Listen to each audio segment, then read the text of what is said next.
So let's see the question. What was the amount of sulfur that is to be stipulated in petrol according to Euro 3 norms? A. 150 parts per million.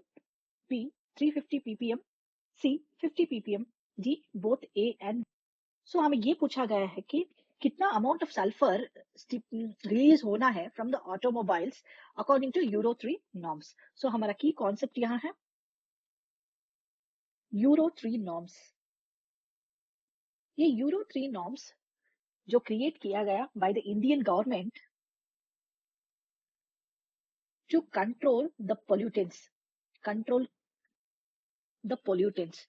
सो जब इन्होंने इसको describe, यहाँ जो automobile से common pollutants exhaust होते हैं यानी emission होते हैं वो है नाइट्रोजन ऑक्साइड,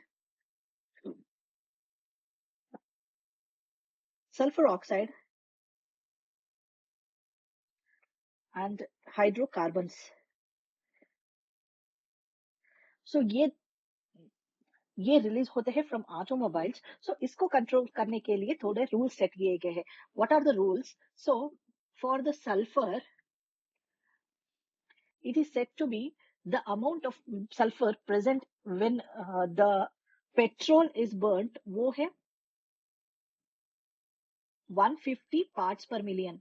और ये डीजल जब एमिशन होता है सल्फर का फ्रॉम डीजल वो है 350 पार्ट्स पर मिलियन. और जो हाइड्रोकार्बन्स होता है फ्यूल से बर्न होता है वो 42%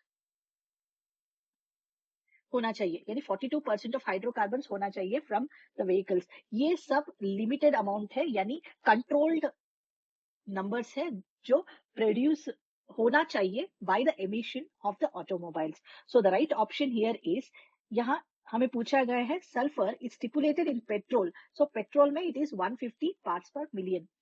hope you understood well. Best of luck.